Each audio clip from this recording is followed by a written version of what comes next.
I'm Tish Calamer, Community Engagement Manager here at Gail Borden Public Library, and I am very excited about today's program, A History of Hand Knitting, with knitting historian and fellow librarian, Liz Kristan.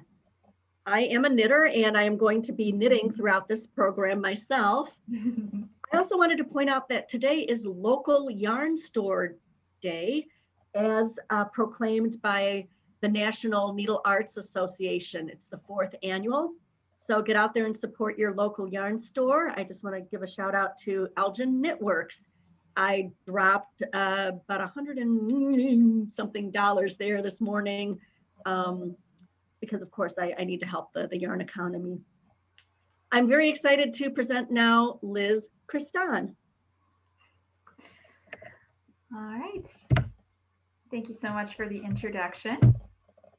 I'm just going to give myself a quick little extra introduction and then we'll move on to the good stuff. So I just want to make sure, are you recording? Yes, we are. Okay, good. I just didn't see the little thing, so I just want to make sure. All right. So I'm just going to give myself a quick little extra introduction and then we'll move on to the good stuff. So I was taught how to knit when I was 7 years old and something about it just clicked for me. I don't think I've gone more than a few weeks without picking up a pair of needles since. My first exposure to historical knitting came when I was 11 years old, when I was gifted a reprint of the 1917 pattern book, The Mary Frances Knitting and Crochet Book by Jane Eyre Fryer. The book is half narrative and half tutorial and describes various balls of yarn, crafting notions, dolls, and fairies coming to life to teach young Mary Frances how to knit and crochet. Here we see the anthropomorphic knitting needles / twins named Knit and Knack. The patterns in this book are primarily for dolls, but it introduced me to the concept of historical knitting. I was enthralled by the thought that knitting was an ancient craft and that I could recreate objects our ancestors made using my own careful research and dedication. And I've been in love with learning about the history of knitting ever since. The journalist and feminist Jane Cunningham Crowley, under the pen name of Jenny June, said in the introduction of her 1885 book, Knitting and Crochet, quote, "Knitting is one of the oldest forms of needlework and one of the most diversified and interesting. It covers a range as wide as the universe and older than history, including every class and degree from the princess to the peasant," unquote. While I would definitely agree with June's overall sentiment, knitting is not, in fact, older than history. There has actually been quite a bit of confusion regarding the origins of knitting. One issue is the similarity between knitting and nail binding. Nail binding is not like knitting in that it is worked from the left to the right and uses a single needle with an eye, think a kind of oversized darning needle, and short lengths of yarn in order to create the interlocking fabric. As different as the process may be, the finished product of nail binding looks very similar to knitting. In fact, it looks so similar that for many decades, historians could not tell an object that was made from knitting versus an object that was made by nail binding apart. Nail binding, though, is a very ancient technique, with the earliest known examples coming from what is today modern-day Israel, and dates from around 6500 BCE. You'll note that despite the geographic origins, we use the Danish term for the craft. This is because it wasn't until the 1970s when archaeologists who were studying Viking ruins in Denmark, they actually were the first people to realize that nail binding was a separate craft and not, in fact, knitting. And so they got the pleasure of naming the craft, even though it didn't start in Denmark. The previously believed to be first knitted garments, which are these red pair of Egyptian cotton stockings with the separate big toe so they could be worn with sandals. These have only recently, in about the last 30 years, been identified properly as nail binding and not knitting. In fact, these socks are made nearly 1,000 years before what we actually now know to be the oldest knitted objects. The true origins of knitting are shrouded in mystery. There are no ancient gods or goddesses or legends associated with knitting. Compare this to weaving, which has the pre-dynastic Egyptian goddess Neith or the Greek goddess Athena as patrons. Textiles also degrade over time, leaving incomplete historical records. And people often neglect to document what they would have considered to just be mundane activities. Then you add to the mix all the confusion about what's knitting and what's nail binding. But what we can say for sure is that knitting developed in Islamic Africa sometime around the 10th century. One evidence of this, knitting is worked from the right to the left, just like the way Arabic is read. Also, all of the earliest known examples of knitting, including a great many pairs of blue and white cotton Egyptian stockings, they all come from Egypt and all date from the 11th through the 15th centuries. You can see two beautiful examples here. We can guess that knitting was probably around for a while before these stockings were made, as they're pretty complicated and would have required a great deal of technical skill to produce. We know that the makers were literate because there's actually Arabic words written into the sock pattern, which would have been considered like a good luck charm. And they required a great deal of skill. They use stranded knitting. The stitches are beautiful and even, and we've got turned heels and shaped toes, all things that somebody isn't likely to just imagine on their own when they sit down and learn how to knit for the first time.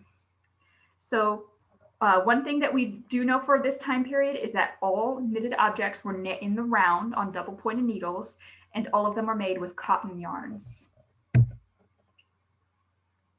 During the Middle Ages, knowledge of knitting expanded from the Middle East into Europe. The earliest confirmed European knitted textiles come from around 1200 to 1300 Common Era.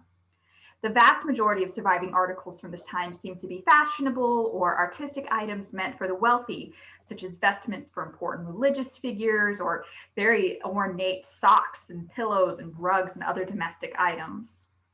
We can guess that knitting was probably not just a form of skilled art, but may have also been seen as a kind of genteel domestic chore. This is because there's actually a surprising number of paintings of the Virgin Mary knitting made during this time period. One example here is from circa 1400 and was painted by the German artist Bertram of Minden. And we can see the Madonna is knitting probably a silk undershirt on long double pointed needles. So during this time period, knitting was still only done in the round, but we do start to see some examples of things that were made with silk, not just with cottons. And a great many more artifacts from the Renaissance have managed to survive to this day. Here we can see an interesting knitted garment that had once belonged to an Italian noblewoman. These are a pair of silk stockings that belonged to the Duchess of Florence, Eleonora de Toledo, who lived from 1519 to 1562. These aging bits of hosiery actually represent some really interesting milestones in European knitting history. For one, up until the Renaissance, all socks in Europe were actually made from non-stretchy woven fabric that you would cut and sew in an attempt to sort of shape to the wearer's leg, but they still wore out very quickly. They were not very comfortable and they would have had a lumpy seam at the back. So interestingly, even though stockings seem to have been the primary thing being knit in Africa and in the Middle East, Europe did not pick up knitting stockings for a few hundred years after knitting was already in the region. Some other interesting innovations. This is the first example known of lacy knitting. You can see there's some little decorative lace trim up at the top. The socks have shrunk over time. Those would have been at about thigh high.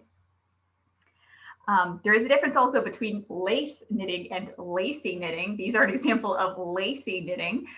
Lace knitting will have the decorative stitches on every single row. So you'll have yarn overs and knit two togethers every single row without a rest row.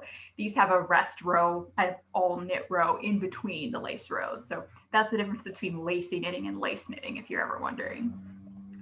And then also during the 1500s in Europe, we get one major innovation, which is the introduction of the purl stitch. Up until this period in time, knitting was only done with the knit stitch, but we do start to see the arrival of the purl stitch. At the time, people didn't really knit flat. There wasn't like shawls or scarves like we would know them today, where it's like a single layer flat knitted object. Purl stitches were pretty much just used for decorative purposes or to do things like turn a heel, to work short rows. They really didn't knit anything in the flat during this time period. And then we also see one other really important innovation in knitting history. This is the era of the first ever published knitting pattern, which comes from a 1524 Danish book of needlework and contains a pattern for lace, not lacy, but lace knitting edging. So as we transition from the latter part of the Renaissance and into the Enlightenment era, we start to see a difference in how England views knitting versus the rest of mainland Europe. In England, knitting was largely an everyman's activity. In mainland Europe, though, a person had to belong to a guild or what was essentially a union of knitters to be allowed to legally knit. For example, to show you how popular knitting was in England, in the British Channel Islands during the 17th century, they passed a law that no one was allowed to knit during the harvest season. And this was because men, women, and children all decided that knitting was more fun. It gave them more things for themselves, and they could sell the things they make and get better money rather than actually harvesting their landlord's land. So they would just refuse to harvest and say, well, I can make more money knitting and selling my stuff anyway. So they passed a law saying, guess what? No more knitting during the harvest season then. Knitting was even used as a way to try to subdue the Scots during the Jacobite Rebellion. And I do wish Outlander had an episode where some crusty English politician came in and was forcing Jamie to learn how to knit, but nobody asked me, I guess. This is not to say there were no knitting guilds or unions in England, just that they weren't quite common practice and it wasn't illegal to knit if you didn't belong to one of these guilds. The knitting guilds actually did have a fairly substantial amount of power, and in 1571, the British Parliament, at the urging of the guilds, passed a law that on Sundays, everyone, with the exception of, quote, maids, ladies, gentlewomen, noble personages, and every lord, knight, and gentleman of 20 marks land, as well as those who are actively traveling, must wear a, quote, cap of wool, knit, picked, and dressed in England, made within this realm, and only dressed and finished by some of the trade of cappers, upon pain of forfeit for every day of not wearing 3 shillings 4pence, unquote. To translate, all non-land-owning men had to wear a silly floppy hat made by the trade of cappers or the cap knitters, and a hat that was made by one of the tradesmen every single Sunday in order to keep those professional hat knitters busy. Otherwise, they might have to pay what is today equivalent to about a $70 fine. Now, in the different parts of England, the different styles of hats kind of came to be identified with the different regions and different guilds. So I have an example that I have recreated myself. This is a Monmouth style cap, which is from the Monmouth region of Wales. And this is pretty much what it would have looked like during this time period. You can see it's quite chunky, quite a thick knit, and it had several identifying features that really made it a Monmouth cap. We have this little button, they called it, at the top, which is just the last few stitches with the thread wrapped around it really tightly to make that little knot. They have a loop, so you could take it off and like hitch it onto your belt when you took it off. And it has the double knit brim. So that is a Monmouth cap.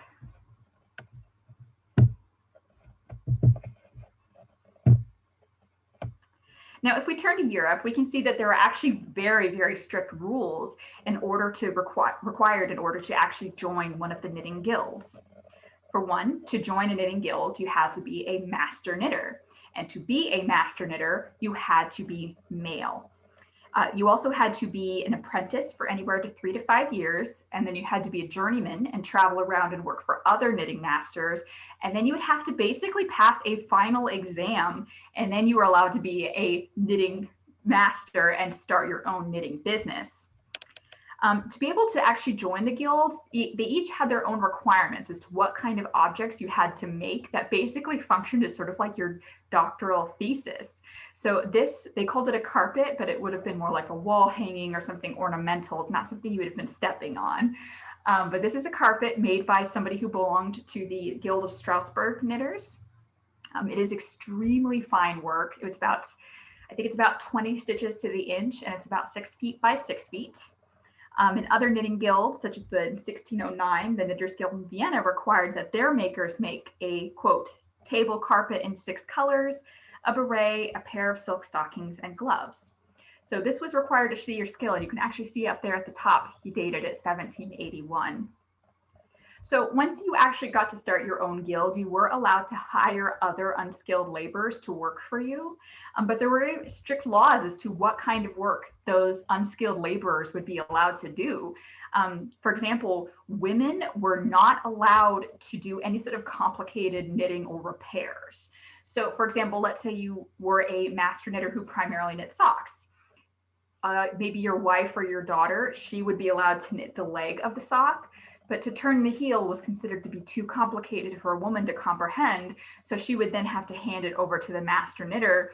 He could turn the heel and then he would hand it back to her so she could finish the foot of the sock, and then she could give it back to him for the toe. So this is sort of the natural break. My program's sort of broken up into 3 segments, and we've reached sort of a natural break here. So if anybody has any questions, feel free to throw that in the chat or the Q&A real quick. Yeah, we'll bring this up so I can keep my eye on them. And if there's nothing, then we'll just continue on.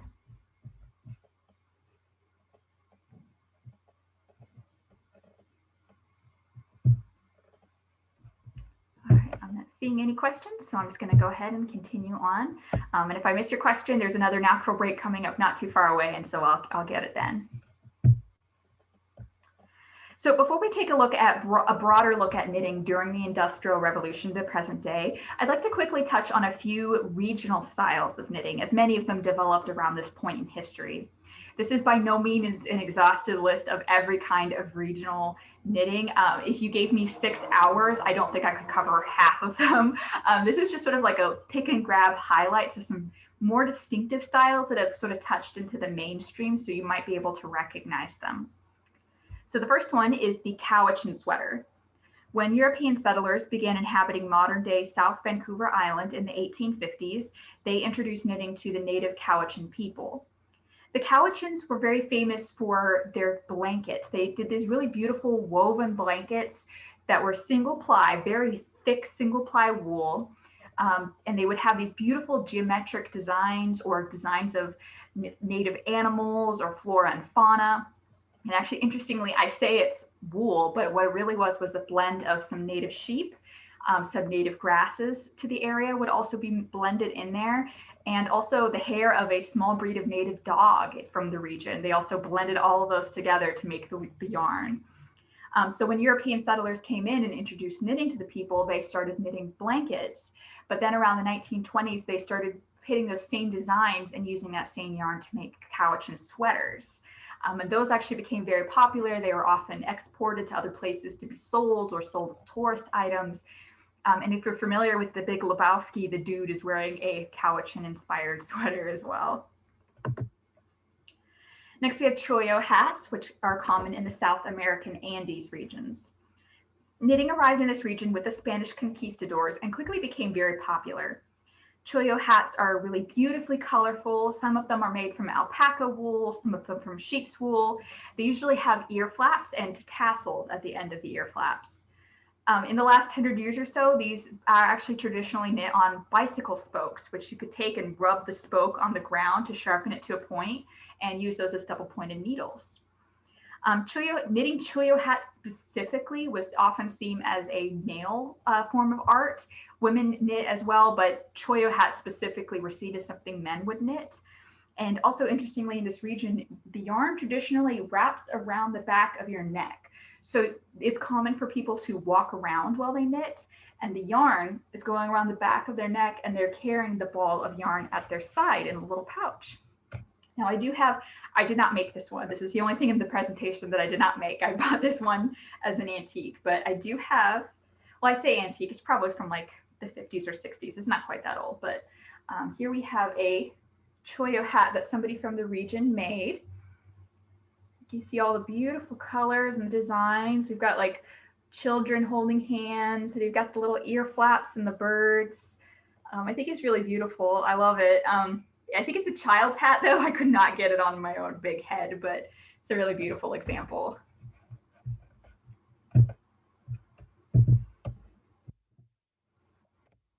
Aran sweaters are typically associated with the fishermen of the Aran Islands, which is located off the west coast of Ireland. There's a lot of legends about the elaborate cable patterns and how the cables might be representing clans or family histories, but that doesn't actually appear to be true. Instead, the fishermen probably just passed on cable patterns as they traveled from village to village. Aran sweaters really took off in popularity in 1891 when the Congested Districts Board, which was sort of like an anti-poverty task force made by the UK government, they wanted to go to the Aran Islands, and the people there were extremely impoverished. And so they taught them, they wanted to make sure absolutely everybody, man, woman, and child, would know how to knit these Aran sweaters so that the sweaters could be sold to London or sold to tourists to the area. And that way they could help bring in a little extra money for the fishermen and their families. So everybody was literate in making these cables. Everybody was literate in knitting these elaborate designs. So probably they just traveled around and saw somebody else's sweater and copied it. So that's what the cables are. They're just inspiration, things that people liked. There's not really anything deeper than that. Fair Isle sweaters come from northern England and Scotland, and they're known for their elaborate designs in which only 2 colors are used per row. Some traditional Fair Isle sweaters may have as many as 30 or 40 colors in the entire sweater, but you're still only ever going to use 2 colors per row, so it's actually not too unwieldy. Fair Isle sweaters really hit the mainstream and even were considered high fashion in the 1920s when Edward, the Prince of Wales, wore a Fair Isle sweater while golfing. And that is a painting of Edward there. He is the one who abdicated the throne for Wallace Simpson, if you're a fan of British royal history. I have an example that I have done myself of Fair Isle knitting. This is a pattern from the 1940s for a vest. And it's not super colorful. I didn't go too crazy on this one, but you can see, even though there's, I believe, 6 colors used in this vest overall, if I remember correctly, you can see that this row here is just blue, gray, blue, gray, blue, gray. And then this row is blue, pink, blue, pink, blue, pink, and then green, pink, green, pink, green, pink. So you never have like 3 or 4 or more colors going per individual row. It stays just 2 colors at a time. And you can see it makes the beautiful floats there on the wrong side, which I think looks beautiful. I love the floats.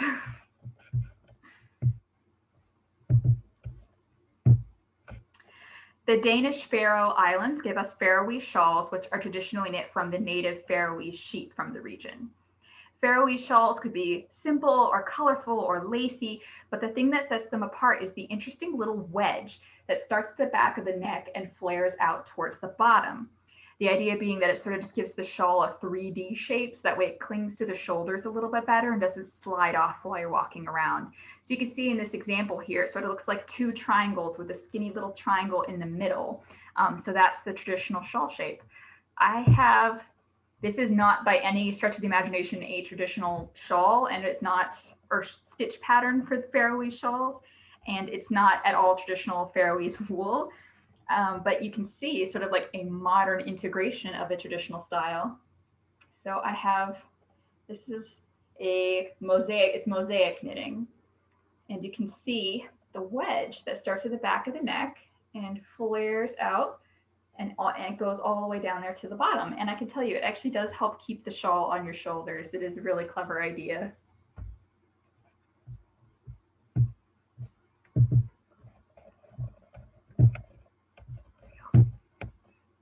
Gansey sweaters are most commonly associated with the fishermen of the English Channel Islands, which can be found off the west coast of France.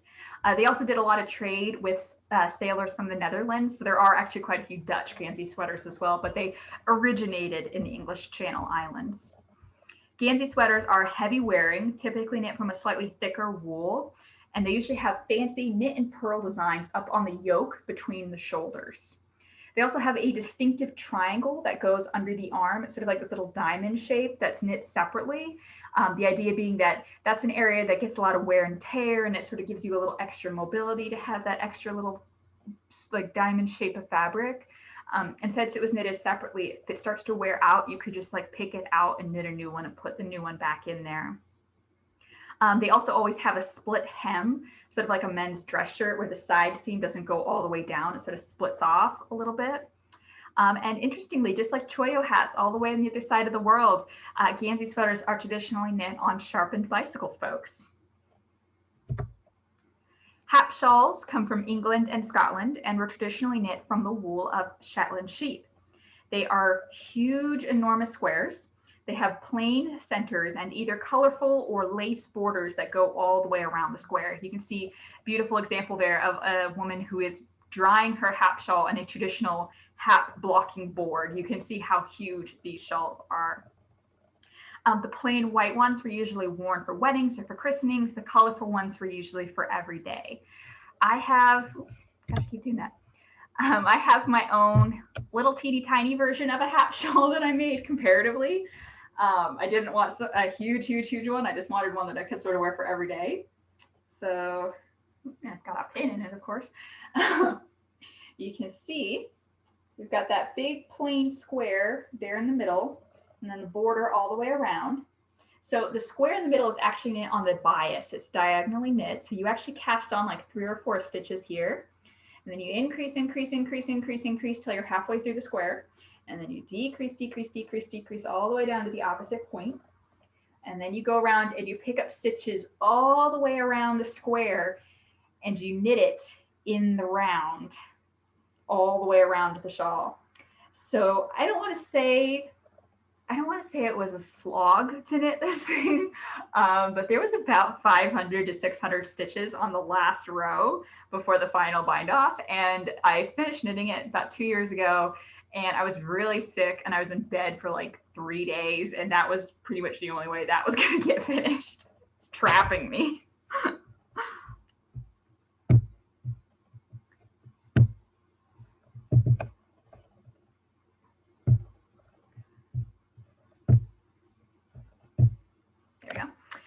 All right, so now one of my personal favorites, Lopapeysur. That's the singular form of the Icelandic sweater with the colorful yoke, which is traditionally knit from the single ply yarn called lopi, which is a blend of the inner and outer hairs of Icelandic sheep. Like Fair Isle knitting, the designs can be really elaborate, but traditionally they usually only use 2 colors per row.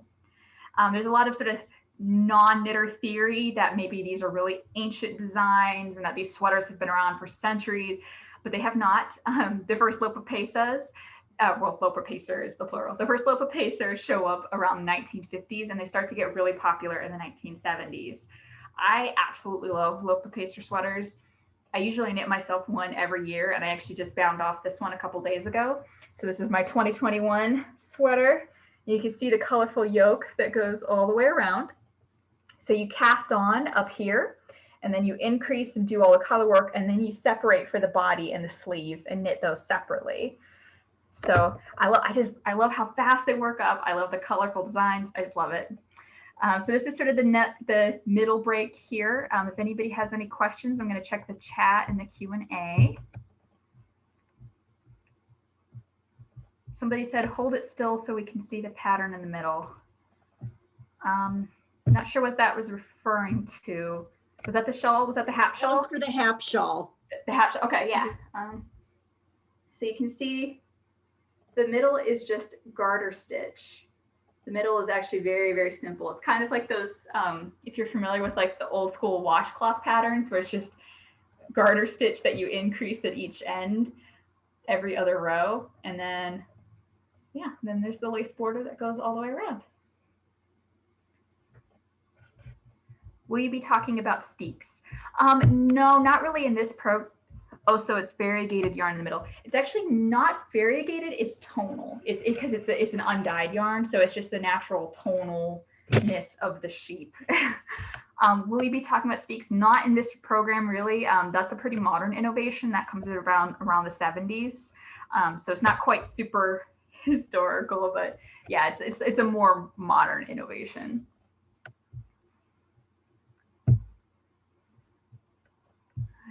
Don't see anybody else, so we're going to get back on chronological track and go through the Industrial Revolution up to modern day. So by the industrial era, knitting stops being seen as a life-saving skill, like something you need to do to clothe yourself and your family, or something you need to do to sell in order to make money, and starts to become something that Jenny June, who I quoted at the opening of the program, she said helps ward off the ennui. Examples in this era show a trend towards small and decorative items. There's lots of doilies and slippers and baby items and frilly, delicate, pretty things. And it's around this time that a lot of printed knitting patterns starts to appear. Before this point, knitting patterns were pretty few and far in between. By now, they are everywhere. They're in pamphlets, they're in magazines, there's dozens and dozens of books being published, they're in newspapers, they're everywhere. And since this is really the beginning of the standard knitting pattern, it was kind of the Wild West. Like there was no standard abbreviations, no standardized symbols, no standards for knitting needle sizes or yarn weights. Patterns rarely ever include the gauge. It's kind of just crazy. For example, the purl stitch, it wasn't always called the purl stitch. Sometimes it was called purl, P-E-A-R-L. Sometimes it was called a back stitch or a turn stitch or a rib stitch. And I've seen some patterns that alternate terms through the pattern just willy-nilly. And so since these patterns are kind of crazy, there's not really a standardization. You can see here, this is one example of what somebody thought a knitting pattern would just be most helpful to look like. So this is a book that was intended for knitting teachers to use to teach their pupils. And you can see on the left-hand page, it's sort of like an Excel spreadsheet looking deal. What that is actually the tops, the columns are what milestones you should be hitting for the pattern. So it's like how many stitches to cast on, how long to knit before the turning the heel, how many rows to knit the heel flap, that sort of thing. And then the rows is the sizing. So it's like for an 8-year-old, for a 10-year-old, for a 12-year-old. And then so you would just meet up to find out what the correct number of stitches or rows would be. And then on the right-hand page, you can see that the publisher had somebody knit a little teeny tiny example of what the finished object should look like. And they stuck it into the book, and that was how the book was published. There wasn't always, putting photographs in books was not really a technology that existed at this time. So sometimes they came with illustrations, sometimes they didn't. Sometimes they came with a little written description, sometimes they didn't. Sometimes they came with nothing at all, and you would just sort of be left on your own to guess what the finished object was supposed to look like. And then, yeah, some publishers thought the most helpful thing would be to stick a little teeny tiny knitted version of whatever you were going to make in the book, which I think is absolutely adorable. And I do wish that we had continued that practice to today. So by the 1910s, knitting was no longer just a thing to ward off the ennui, no longer just socks and knickknacks and doilies. And in fact, we started to see a lot more sporty, casual sweaters. Before the 1910s, a sweater was seen as something you did not want people in public to see. That was like underwear, like a knitted garment. That was schlubby and not at all something you wanted to be seen in. But around the 1910s, they started to be seen as casual and sporty and really cool. And so you start to see people wearing knit sweaters. Here's a cover of a knitting pattern book from 1917, and that is the celebrity dancer Irene Castle. She was kind of the Ginger Rogers of her generation, and actually Ginger Rogers depicted her in a movie with Fred Astaire. Irene Castle really did a lot to mainstream jazz and ragtime music and things like tango dancing in the US. But for Chicagoland residents, I bet you actually know her work in another way. She is the founder of the animal shelter Orphans of the Storm. Around this time, I think a lot of people were also learning how to knit from books and from pamphlets rather than being taught one-on-one by maybe a relative or a neighbor, that sort of thing. And this is because knitting books at this time start to contain a lot more detail and a lot more information, and they start to become more standardized across publishing companies. We start to see the gauge show, the gauge of the final project starts to be listed a lot more often. The size of the finished thing is listed a lot more often. There's a lot more detailed descriptions of yarn and the knitting needle size. And also just the technology had improved in publishing that you could start to put photographs in the books as well. So these patterns are really a gold mine for research. They're actually really easy to just pick up and start knitting from them. It's really fun. So while personal knitting wasn't entirely abandoned during World War I, knitting for the war effort became paramount for any man, woman, and child who were left at home. At this time period, rationing for yarn for civilian use was requested, but it was not ordered. So, the local governments would say, hey, maybe don't spend time knitting for yourself. If you don't have to, please try to knit for the war effort. But that wasn't legally required. You didn't have to have like a rationing book or anything to purchase yarn.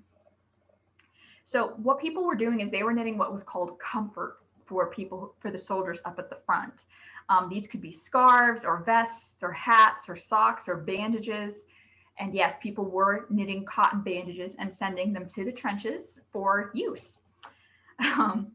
This photo here actually depicts a knit-a-thon, as the newspaper called it, in Central Park in 1918. Of all the comforts a person might make and donate for the war effort, socks were considered to be of the utmost importance. In America, just for American citizens, it is estimated that Americans knit 1.3 million pairs of socks for the war effort. This is just Americans. English women were knitting, well, men, women, and children. English people were knitting a lot of socks too. So were people in Australia and France and everywhere. So why socks of all things? Well, let's just take the American soldiers, for example. So America was in World War I from 1917 through 1918. In 1917, the boots that they were being issued were incredibly rigid. So rigid that just the natural movement of your foot inside of the boot would cause the upper and the sole to just tear away from each other. It could not even handle just that basic foot flexing. So once your boot cracks open, water is going to start to get in, especially if you're in the trenches. And once your feet get wet, you start to get gangrene, you get infections. It could possibly result in amputation or even death. Very, very serious that a man's foot needed to be dry inside of his boot. Then in the second year of the war, 1918, they updated the boot style. So it was no longer quite so rigid, but what it was now was, oh my God, I've tried on a reproduction pair of 1918 boots. They are so uncomfortable. You could feel the shock of your foot hitting the ground. It just goes straight through your ankle, straight up through your knees. It's incredibly uncomfortable, wears you out really fast to wear it. So they were still wearing multiple pairs of socks at a time, not because they needed to keep their feet dry so much, but because now they're basically using it as like an insole to comfort, like a comforting layer in between their foot and their boot, just to absorb some of the shock of their feet hitting the ground. They were so radically uncomfortable. So we do have one little interesting bit of trivia from this time period also that I love to share. If you're familiar with the Kitchener stitch. Now the Kitchener stitch has been around for a very long time.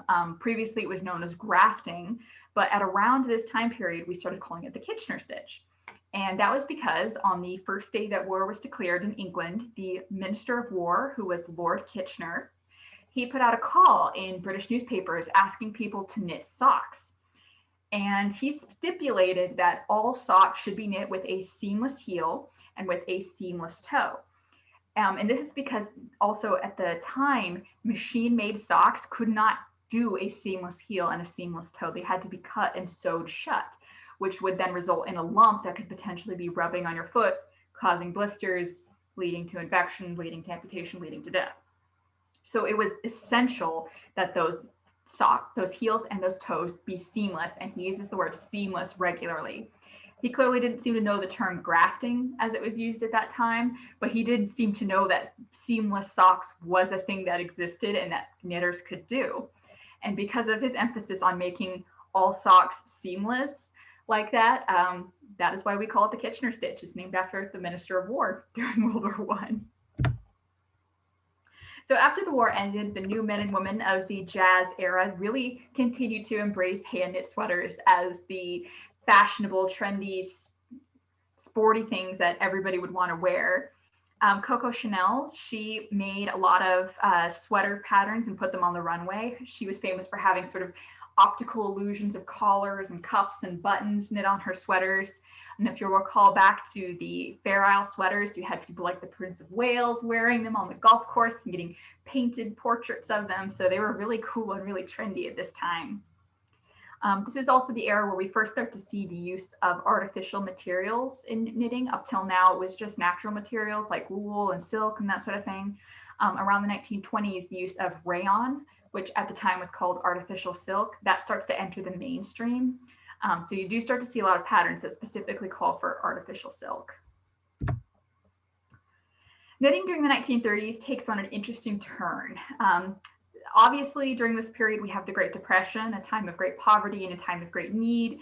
And then we also have Hollywood, where really Hollywood starts to become a big deal. And you have actresses like Joan Crawford and Betty Davis and Ginger Rogers, and they're wearing these architectural big puffy sleeves and these beautiful slinky gowns. And there's a lot of fashion and a lot of need for self-expression, even in the times of great hardship. So a lot of the knitting patterns sort of politely and euphemistically try to address both of those needs, the need for cheap and also the need for stylish.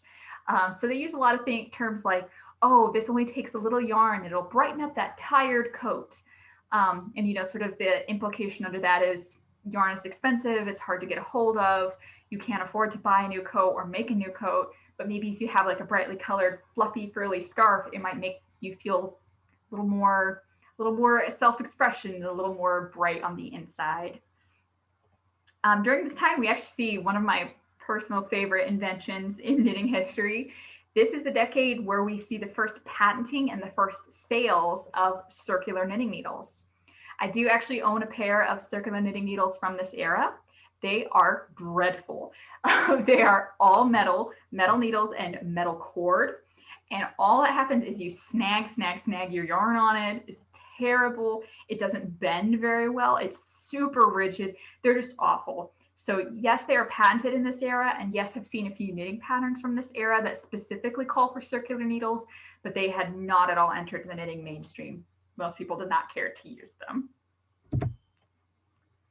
So knitting was really important during World War II, but not for the same reason that it had been important during World War I. During World War II, rationing was extremely strict for civilians, and people really had to be creative in order to just get the bare necessities for their clothing. For example, there were bans on the use of silk, there was restrictions on the use of wool, because these things had to be used to make parachutes and uniforms for soldiers. You had now received rationing coupons, and you had to use those rationing coupons whenever you would make a purchase in addition to the actual payment of the thing. And once you ran out of rationing coupons, that was it for the year. You didn't get any more. So if we look at England, the average non-military women who didn't have to work in a position that required a uniform, so like anything auxiliary to the military, or some of the people who were working, there was like auxiliary police forces.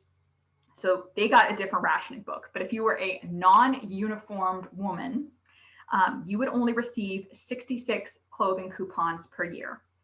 One clothing coupon equaled 2 ounces of yarn. So to illustrate how little that's actually going to get you, let's say I were to knit myself a really basic fingering weight cardigan. That would need about 14 ounces of yarn for my size. So that's 7 of my annual 66 clothing coupons right there. I still have to figure out how to make those clothing coupons last for shoes, for a winter coat, for underwear, for a dress, for a hat, for anything else I might need in the year. And once I'm out of coupons, I am out of coupons. I cannot purchase any more new clothing. So there really becomes an emphasis on using little tiny scraps of yarn in order to make your projects. This pattern advertised here, it talks about how it only takes 2 clothing coupons to make. You can make this bright new vest, brighten up your outfit, and it only takes 2 clothing coupons. You see terms like coupon savers or coupon, cheap on your coupons, that sort of thing. I have a knitting pattern that I made from a book from 1942. And this is an example of a pattern that explicitly encourages the knitter to look at her yarn basket and see if she can find little scraps and leftovers from other projects. So in the spirit of the thing, I did knit it entirely from leftovers. So it's just a very simple boat neck blouse. And you can see I actually used 3 shades of yellow because I didn't have enough of any one single shade to make it all the way through. But it uses up just tiny, tiny little scraps. And you can actually get a whole sweater out of that. So that was how you could get around actually not having to purchase new materials in order to make a sweater. You could ask your neighbors if they had yarn. You can use up what you already have.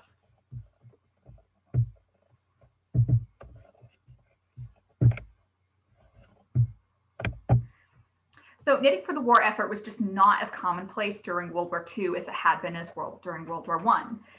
It was hard enough to get yarn for yourself. It was very, very difficult to get enough yarn for yourself, for your children, for the other people who you maybe had to knit for in your life, and then still purchase yarn in order to make something to donate, like to the Red Cross. So it didn't disappear entirely. There was still a lot of knitting for the war effort, but it was nowhere near as common as it had been during World War I. So a lot of knitting for the war effort sort of looks more like as a way of boosting morale and as a way of reminding yourself of better times and of that there is still a future ahead of you, or to remember somebody. So this is a sweater here on the slide. This belonged to the young girl Christina Chiger. She lived in Poland during World War II. She was Jewish, and her family had to escape to the sewers, and they were living under their city in the sewers for several months. They had to run and escape very, very quickly. Pretty much the only things they brought were the clothes on their back, and Christina was wearing a sweater that her grandmother knit her. Her grandmother would knit her a sweater every year. She loved the sweaters. That was a really important connection to her, and she wore that sweater basically as her only article of clothing for several years, but it was so important to her and it gave her such a beautiful memory that she really took care of it. And when she came to America, she donated it to the United States Holocaust Memorial Museum. And she also named her memoir after the sweater. Her memoir is called The Green Sweater, and it's a really lovely book, and I do recommend it if you want a beautiful bit of knitting during World War II history. So knitting after World War II was much more focused on enjoyment and self-fulfillment. Many instructional books at the time emphasized how knitting is so much fun. Children, make your own toys. Knit a goofy sweater for your dog. Look at this fun and colorful cardigan you can make yourself or for your boyfriend. As you can see, this mother and daughter here in this advertisement are absolutely losing their mind because there is a ruler painted on their knitting needles, so they don't need a tape measure anymore. You can also see that little logo there, that ideal for TV knitting, comes from a knitting pattern book from the early 1960s that was called TV Knits. And the idea was that you could sit and knit these patterns really easily while you're watching TV. They were made with chunky yarns and really simple stitches. So you could just sit down, plop in front of the TV and just do some knitting. There's a lot more artificial materials used during this time period. Nylon, which at the time was called Orlon, acrylics, which were also, Orlon was acrylic. Nylon was always called nylon. Those start to become a lot more popular. And because of those plastic technology, we also now get much more usable circular knitting needles, because now the knitting needles could have a nylon cord, which does not snag. It is not so stiff. And so actually during the 1950s, knitting with circular needles starts to become a lot more common. And I do have several pairs of knitting needles from this era, and they knit basically like circular needles from today. Very nice stuff. So this is a time period that I like to call the dark ages of knitting, from about the 1970s to the 1990s. And this is because during this time period, knitting just starts to lose a lot of popularity. In the 1930s, 1940s, 1950s, knitting was something cool. Knitting was something teenagers wanted to do. It was something really exciting. It was a way of self-expression. It was something to unite you closer to people your age. During the 1970s and through the 1990s, this is sort of the era where we start to see a lot of jokes of, oh, knitting, that's for old people. That's not cool. It's a lot of like, oh, that's what grannies do, like that kind of joke. So knitting starts to not be very popular among the young crowd. This is not, of course, knitting didn't disappear during this time period. And actually there were two very important, I provide two examples of very important knitters who really revolutionized the way we even treat knitting today. And that's Elizabeth Zimmerman, who she was the first person to say that even when you're knitting flat, you should use a circular knitting needle. She does a lot of like modular knitting and I-cord knitting, things that we really kind of take for granted today. She really helped popularize. And then we also have Barbara Walker.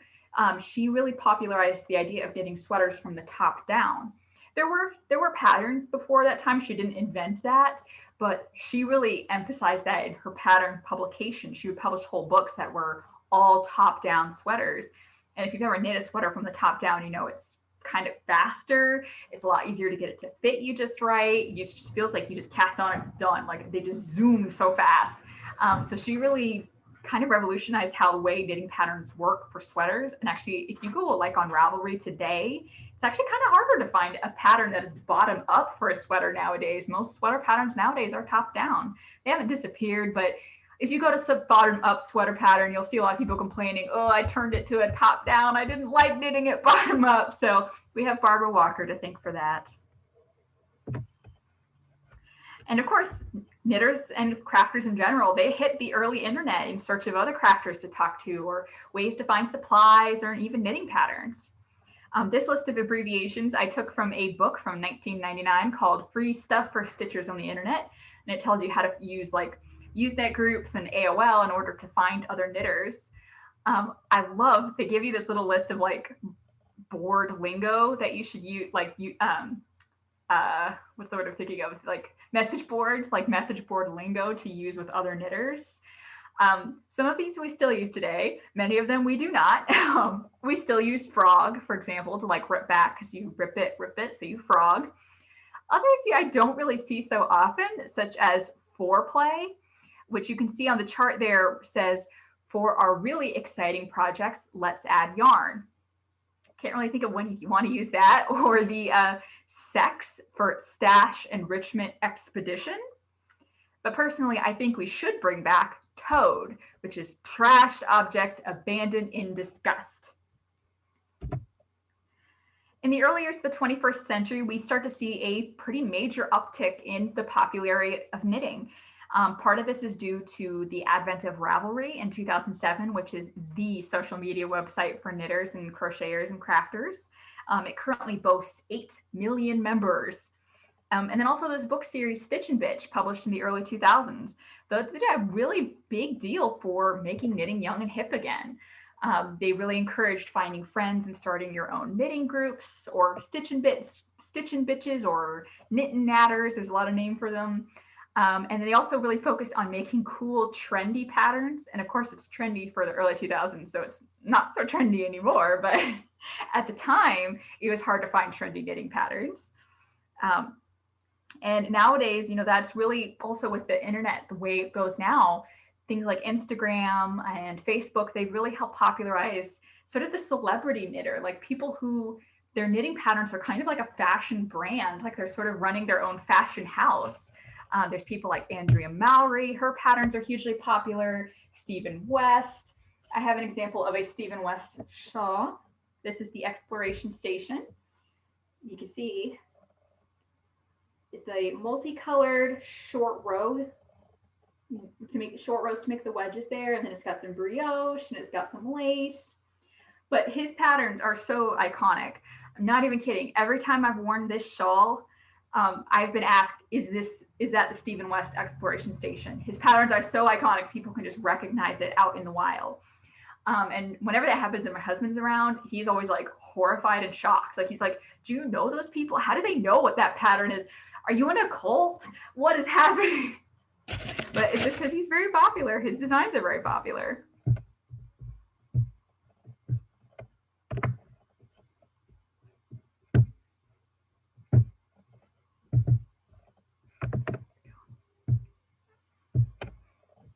And in 2010s, knitting continues to just build and build and build and be more and more common in the mainstream. Here we can see a photo of the pussy hats worn at the 2017 Women's March.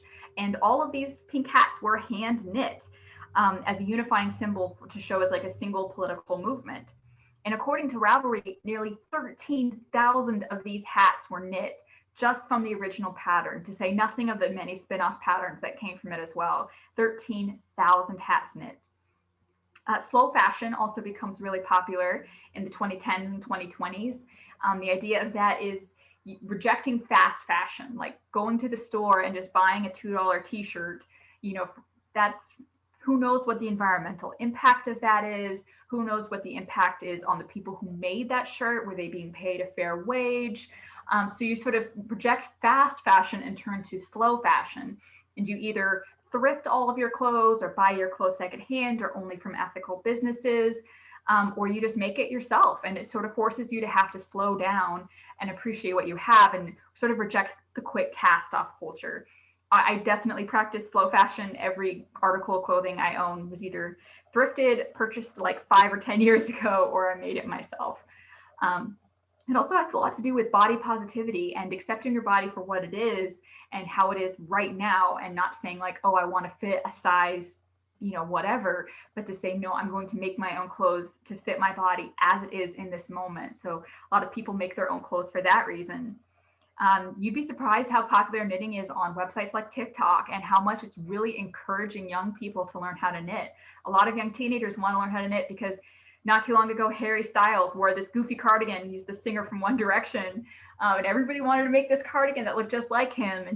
And other actors who are popular with teenagers, like Kristen Ritter, she was the actress in The Bee from Apartment 23 and Breaking Bad and Jessica Jones. She actually partners a lot with a yarn company, and which one is it? It's the We Are Knitters. We Are Knitters, and she has designed patterns for them, and she even models for them. And she's constantly posting on Instagram about how she thinks everybody should learn how to knit, and it's so great. So yeah, I really don't see knitting dying down anytime soon. I think the pandemic and being stuck in place has only encouraged people to learn how to knit and to show each other what they're making. It is no longer a thing that grannies do. It's something that absolutely everybody does, men, women, and children again. And I think it's beautiful. I love seeing everybody knit. I love seeing it becoming more common and more popular. When I first learned how to knit 21 years ago, nobody knit, nobody that I knew knit. And when people found out that I was a young person who learned how to knit, they would be like, that's weird. Why are you doing that? And now I feel like half the people I know knit or want to learn how to knit or trying to learn how to knit. It's really becoming a lot more commonplace. It's not kind of an oddball thing to do anymore. So that is my presentation. If you want to contact me, if you have any questions about historical knitting patterns, or if you want research advice or anything like that, that's my email, knittinghistorian@gmail.com. If you want to add me on Ravelry, I am Bewitching Woolens. I only know how to take very ugly photographs of poor lighting and bad setup, and I don't know how to do it any better than that. So if you don't mind looking at very ugly pictures, you're welcome to add me on Ravelry. And another appearance that I've made, I was on the Fiber Nation podcast. I was on the episode The Socks That Won World War I. A friend of mine who listened to the podcast said, oh, I love your tiny little voice and the way that you say gangrene. So if you want to hear me say gangrene in the squeakiest, tiniest little voice, feel free to listen to that on whatever podcast app of your choice. So I'm going to check the Q&A and the chat and see if we have any other questions. Oh, Erica says she made the green sweater and is donating it to the Illinois Holocaust Museum this spring. That is lovely. Oh, I have the pattern. It's in my queue. Eventually I will make it, but I'm so happy that you made it. And that's lovely that they're accepting a donation of a recreation of one. Like, thank you for doing that. That's lovely. Let's see. Elizabeth Zimmerman and Barbara Walker and Meg Swanson are my gurus. Absolutely. Elizabeth was very witty. She advised after cutting open your Nordic sweater with scissors and to make the cardigan opening to go lie down in a cool dark room until you're covered. No kidding. Seeking requires sterner stuff than I am made of to do on a regular basis. Like every once in a while, it is not a regular thing for me. I did it once or twice, and it is very alarming to one's constitution. Yes. People saying that Stephen West is going to be at Fox Valley Knitting Guild. Yeah, he does. He travels around in the area. I almost got to see him speak once, but the timing just didn't work out, and I'm so sad. I see people saying that knitting has been their sanity this past year. Absolutely. I see someone saying that she's been teaching 3rd through 6th graders at school how to knit in the knitting club. Oh, that's awesome. I love that. I've taught a couple teenagers how to knit too, and most of them sort of dropped off after a little while, but one of them is still knitting several years later, and I love it. You got to pass it on to future generations. It's an art, it's self-expression, it's beautiful. Go forth and do it. Can you tell us more about the Fox Valley Knitting Guild? I am not familiar with them, actually. I'm afraid I'm not a person to ask about that. Who was it that mentioned the Fox Valley Knitters Guild? Karen H. Yeah. Karen, would you like to speak, or would you like to type? Just let me know. Oh, Shirley. Shirley was the one that mentioned the guild. Oh, you don't have a mic. Okay. Shirley is leaving their web address, FVKG for Fox Valley Knitters Guild.com. So if you'd like any more information, go ahead and check out FVKG.com. And I see someone asking, does Elgin have a knitting guild? I'm not sure. I don't live in that region. I don't believe we do. I think we would probably incorporate into the Fox Valley Knitting Guild, which I wasn't aware we had one, so I'm going to have to check it out myself. Apparently they meet in St. Charles, just down the road, down the river from us. Also, if there's any interest maybe in having a sort of an S&B group at the library, either on Zoom while we're still in phase 4, or perhaps in person when we open up again, please email me. I'll put my email address in the chat. We can see if there's any interest in more craft related programs. And yes, knitters do make blankets for our library's Baby Fest, and that's always greatly appreciated. Does Elgin have a yarn stock with classes? Yes, they do have a yarn store. I don't know about classes, but they do have a yarn store. Elgin Knitworks, they do a lot of classes. They just moved into a new space on Douglas. They took over the space where Soulful Sparrow was. As I mentioned, I was just there this morning. Betsy is great. She's a fantastic knitter herself. They are not sponsoring this program. They're not putting me up to this. I am just extolling their virtues just on my own. On Tuesday, I did some damage at Close Knit in Evanston as well. So. Oh, okay. String Theory in Glen Ellen is another nice shop too that I really like. And if you're closer to the border, Fiddlehead in Kenosha is also really nice. Yes, Woolen Company. Oh, they just moved to South Elgin. They were in St. Charles. I love Woolen Company. There used to be a great little store in Elmhurst called Have You EWE Any Wool. I don't think they're in business anymore. And yes, Fine Line in South Elgin has yarn as well. They're great for other needle crafts and fiber arts. Does anyone remember Montoya Fiber Studio from Evanston? I haven't been living in this area for too terribly long, so I'm not always familiar with businesses that have closed. Oh, the Fold in Marengo is awesome though, because they do that dollar sale a couple times a year where everything in the garage is just $1 each. Oh my God, you go in there and you do some damage. Yes to String Theory. That's a wonderful little shop too. Mm-hmm. Love the Fold. I'm gonna have to check out the Fold in Marengo. I'm not familiar with it. It's in like the middle of a cornfield. You're gonna think, okay, where's the yarn store? But it's in like a cornfield, and she has this amazing garage. And a couple times a year, it's usually like Labor Day or New Year's Eve or something like that, like a big major holiday. She'll do $1 sale, and everything in the garage will be $1. And yeah, wow. She'll hand you a big purple plastic bag and tell you to go nuts. Bring a wheelbarrow to throw away all of your things, all of your purchases. Oh, unfortunately, Needleworks in Geneva folded during COVID. I did hear that. Yeah, that was a very nice store. Two Needle Chicks in Libertyville closed too during. Mm-hmm. Needleworks had, I think, a great selection of knitting books, pattern books. They had a huge selection, if I remember. Yeah. Yeah, that was sad. But, do we have any other questions or comments? Anybody want to share what they're currently working on? Thank you for attending, Rebecca. Thank you. Okay, well, we'll wrap it up then. Thank you so much for attending. We all enjoyed your presentation, Liz. Thank you. Thank you so much for having me. I'm going to go watch the Cubs game with my husband and cry a little, I think. I don't even know what the score is, and I don't know if I want to know. Oh, Erica says, how many projects on the needle is normal? Normal is a setting on the washing machine. And there's always like a little shame too. I know. It. Well, there's the one that I'm working on in earnest, the two that are in timeout, and the one at the bottom of the bin that I forgot about. And I have my, sort of brainless while I watch something work, and then That's my hot pink socks over here, yeah. my TV knitting project. Yeah. And then yeah, the stash. Yeah, that's my dirty secret. Yeah, tell your husband, Liz, that it really is a cult. Yeah. It's or a society of some kind, a sisterhood, a brotherhood.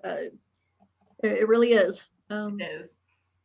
It really is. And okay, Angel Jacoby says, I do wish we had a knitting group at Gail Borden. I need to get back into knitting. I'm going to work on that. If there's interest, I think we should gather together. If first on Zoom and then in person. So please email me if you're interested, and I'll see what we can get together. Tish, a you couple may other want to get people. in contact with Madeline Austin. She's the head of programming at Warren Newport, and they do a stitch and share every month. So if you want to talk to her, I know she's got it down pat now. Yeah, ages ago we had an S&B group meet, and of course we had to call it Stitch and B because we were family friendly. And someone actually brought a knitting loom, or not a knitting loom, like a weaving loom. Wow. Would set it up, once a month or whatever. Okay, Danielle says we're about to start a crafting group at Rayco right before lockdown. Hopefully, it can start when we open. Rayco is one of our branches. Yeah, I think that'd be a great idea. Danielle, let's chat.